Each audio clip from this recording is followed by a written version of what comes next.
Bismillahirrahmanirrahim. Assalamualaikum warahmatullahi wabarakatuh. Perkenalkan, nama saya Andi Melda Nurul Rizky dengan NIM 12340323468. Baiklah, di sini saya akan membahas materi yang berjudul Ruang Lingkup dan Konseptualisasi Sosiologi Komunikasi. Yang pertama itu ada manusia sebagai makhluk sosial. Jadi manusia ini merupakan makhluk hidup yang diciptakan oleh Allah Subhanahu wa Ta'ala dengan struktur dan fungsi yang sangat sempurna dari makhluk hidup yang lainnya. Lalu manusia ini juga memiliki multidimensional yang di dalamnya terdapat akal pikiran, interaksi sosial, dan potensi spiritual yang tinggi. Jadi dalam kehidupan sehari-hari itu manusia mampu menjalankan perannya sebagai makhluk individu, makhluk sosial, dan juga makhluk spiritual secara bersamaan. Namun demikian, manusia juga memiliki kemampuan untuk memisahkan dan mengelola fungsi-fungsi tersebut berdasarkan kepentingan, kebutuhan, dan juga berdasarkan kondisi sosialnya. Manusia adalah makhluk sosial yang selalu ingin berhubungan dengan orang lain, memahami lingkungannya, dan juga mengeksplor dirinya sendiri. Kehendak untuk berkomunikasi itu mendorong interaksi sosial dalam kehidupan sehari-hari.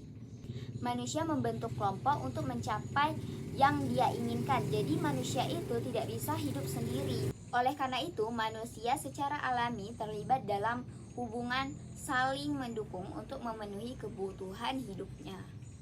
Nah, kita masuk ke bagian sosiologi. Kata sosiologi itu berasal dari kata sophia yang artinya bercocok tanam atau bertanam. Kemudian berkembang menjadi socius yang artinya dalam bahasa Latin itu artinya teman atau kawan. Lalu berkembang lagi menjadi sosial yang artinya berteman, bersama, dan juga berserikat. Sosiologi ini banyak sekali ya artinya, dan saya akan membahas pengertian sosiologi tersebut menurut beberapa para ahli. Yang pertama itu ada dari Hasan Sadli.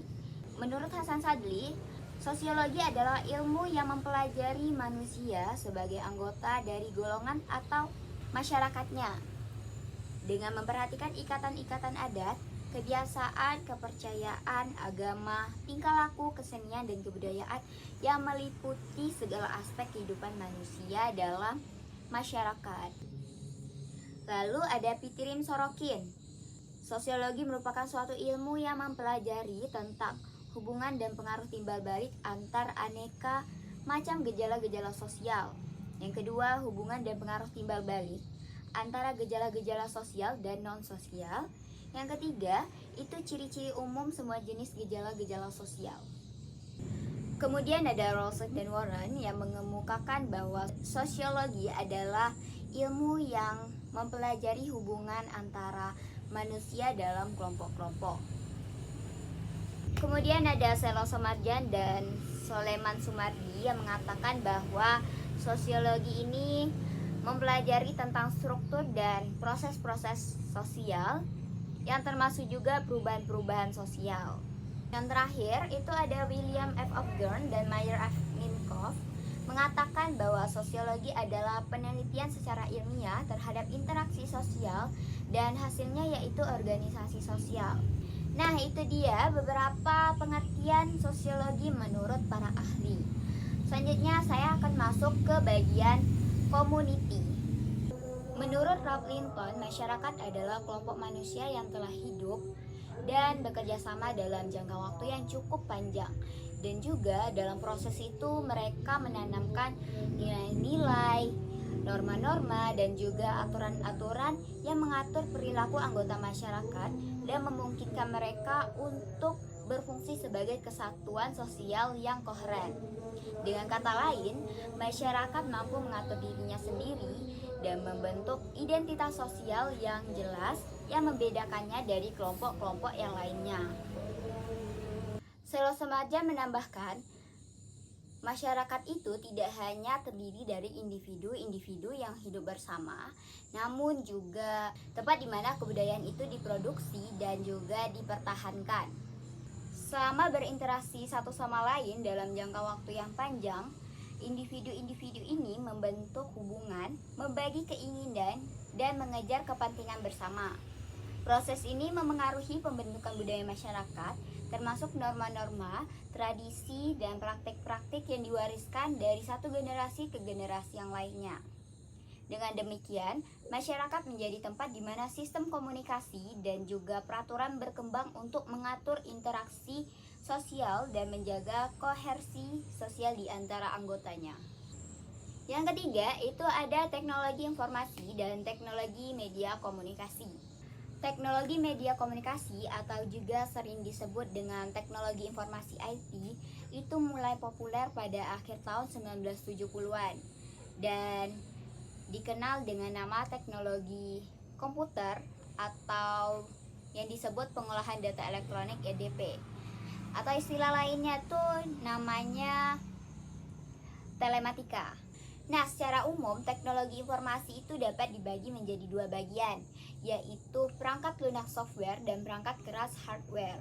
Perangkat lunak itu meliputi program-program komputer dan juga sistem operasi yang digunakan untuk mengatur dan mengelola data. Sedangkan perangkat keras itu mencakup peralatan fisik yang digunakan dalam sistem komputer seperti komputer itu sendiri, server, perangkat penyimpan data, dan perangkat jaringan. Dengan demikian, teknologi informasi itu mencakup semua aspek yang terkait dengan penggunaan teknologi elektronika untuk mengolah, menyimpan, dan menyebarkan informasi.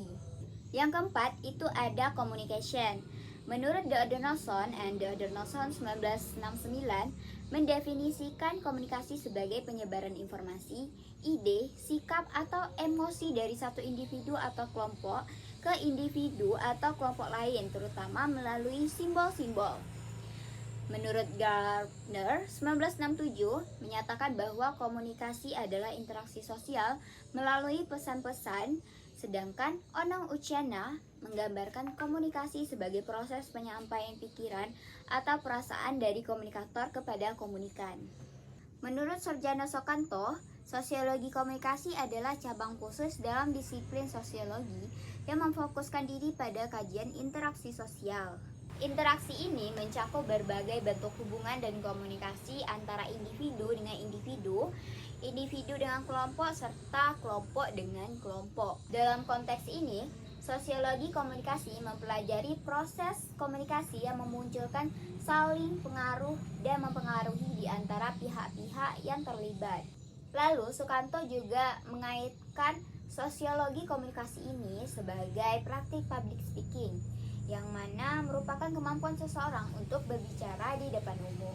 Hal ini menyoroti pentingnya komunikasi dalam konteks sosial, baik dalam skala individu maupun kelompok. Dengan demikian, sosiologi komunikasi tidak hanya mempelajari fenomena komunikasi secara umum, tetapi juga menganalisis bagaimana komunikasi memengaruhi interaksi sosial serta peranannya dalam berbagai konteks, termasuk dalam kegiatan public speaking. Baiklah, kita masuk ke bagian B, ranah kompleksitas dan objek sosiologi komunikasi. Ranah sosiologi komunikasi itu berada pada wilayah individu, kelompok, masyarakat, dan sistem dunia, di mana ranah ini bersentuhan dengan wilayah lain, seperti komunikasi, teknologi media komunikasi, new media, proses dan interaksi sosial, serta budaya kosmopolitan. Ranah sosiologi komunikasi berbeda dengan studi-studi komunikasi dan sosiologi secara keseluruhan. Dengan kata lain, objek sosiologi komunikasi tidak sama dengan sosiologi secara umum. Begitu juga sosiologi komunikasi tidak mengambil objek komunikasi secara utuh. Akan tetapi, sosiologi komunikasi menjembatani studi-studi sosiologi dan studi-studi komunikasi di mana jembatan itu dibangun berdasarkan kajian sosiologi tentang interaksi sosial yang dalam sosiologi juga dikenal sebagai subkajian masalah-masalah komunikasi.